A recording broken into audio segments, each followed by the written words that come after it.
Ja tev ir vajadzīga viegla, vienkārša metode, kura ir pie tam efektīva un spēcīga tieši naudas piesaistē savā dzīvē, tad šis video ir domāts tieši priekš tevis. Es esmu pārliecināta, ka šis uzdevums uz 100%, ka tu šo uzdevumu pilnībā iemīlēsi. Un šis uzdevums kļūs par vienu no taviem mīļākajiem, jo tikpat brīnišķīgs ir uzdevums ar skaitli, naudas skaitli 9, tāpat arī praktika uzdevums ar kaneli, tad, kad mēs piesaistam naudu savā dzīvē. Un šis uzdevums ir ļoti, ļoti efektīvs un dod tikpat ātru rezultātu. Un kāpēc es dodu dažāda veida šos naudas uzdevumus? Jo vienu un to pašu uzdevumu praktiku pildīt nedrīkst. Vienu un to pašu. Un ja tu veiksi tikai vienu naudas uzdevumu praktiku, tad gala rezultātā tā pārstās strādāt un neatnesīs nekādu rezultātu nekad.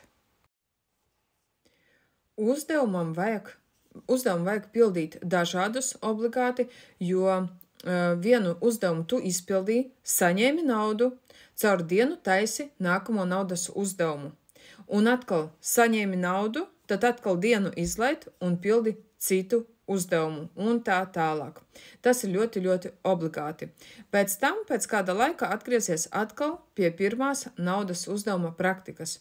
Un tikai uzdevumu dažādība palīdzēs tev saņemt naudu negaidītā un neparedzamā veidā.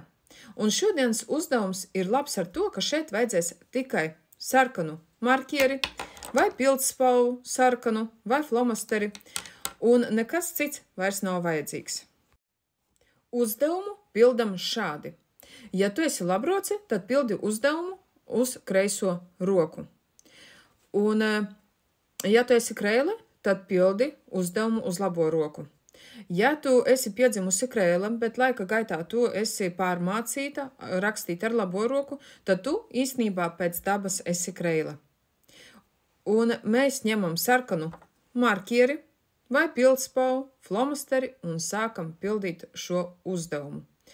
Es esmu labroce un es izmantošu kreiso roku. Ar kreiso roku mēs zīmējam uz labās rokas, uzzīmējam trīsstūri. Nevajag zīmēt pārāk lielu, milzīgu trīsstūri, pietiekami uzzīmēt vienkārši standarta trīsstūri. Un strādās pat vismazākais trīsstūris, kādu vien, lai tu neuzzīmētu.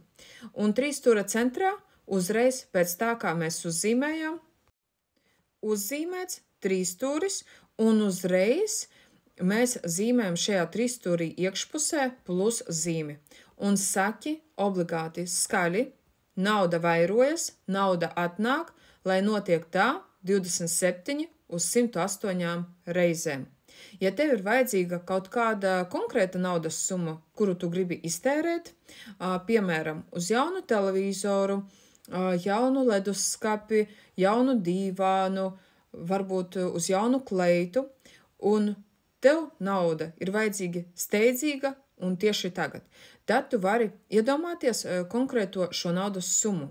Bet es tevi brīdinu, ja tu ievēlies tādu konkrēto naudas summu, tad, lai saņemtu rezultātu, tad vajadzēs vairāk laika. Un to ir obligāti jāņem vērā. Ja tu neiztēlojies konkrētu naudas summu, bet vienkārši koncentrējies uz naudas ienākšanu, tad tas aizņems maksimums no 1 līdz 3 dienu laikā. Nauda var atnākt absolūti dažādā veidā. Tā var atnākt tādā veidā kā dāvana, kā papildus ienākums, kā peļņa, kā kaut kāds piedāvājums, un ja tu neiztēlojies konkrēto naudas summu, tad pie tevis var atnākt absolūti jebkura naudas summa. Tie var būt 10 eiro, un tāpat brīdī var būt arī 1000 eiro. Varbūt darbā tev piedāvās kādu foršu, negaidītu, neparedzētu projektu, un tu saņemsi šo naudu. Un vispār no kā ir atkarīgs, kādu naudas summu tu saņemsi. Tas ir atkarīgs no tā, cik ļoti tu tici vispār rezultātā un cik tu esi gatava saņemt šīs naudas. Viss atkarīgs ir no tavas ticības. To ir būtiski un svarīgi apzināties. Un negaidīti tev piedāvāja piedalīties kādā projektā, tur, kur tev izmaksā 1000 eiro apmērā. Tas notika negaidīti, tu nevarēji to paredzēt, ka tas tā notiks, un tas notiek neticamā veidā. Un ir arī citi iespējamie naudas saņemšanas varianti, kurus tu negaidi. Un, piemēram, var arī izpausties tā, kā atbrauc paziņa un uzdāvinās tev 500 eiro tēriņiem. Tu naudu negaidīji, bet tā atnāca. Viss ir iespējams. Visums pats izlems, kā un kādā veidā pie tevis atnāks nauda.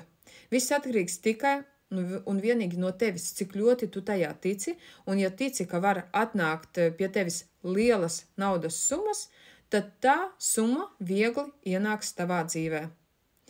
Un uzdevums tev šo atnesīs. Ar uzdevuma izpildi tu vēl vairāk pastiprināsi šīs lietas.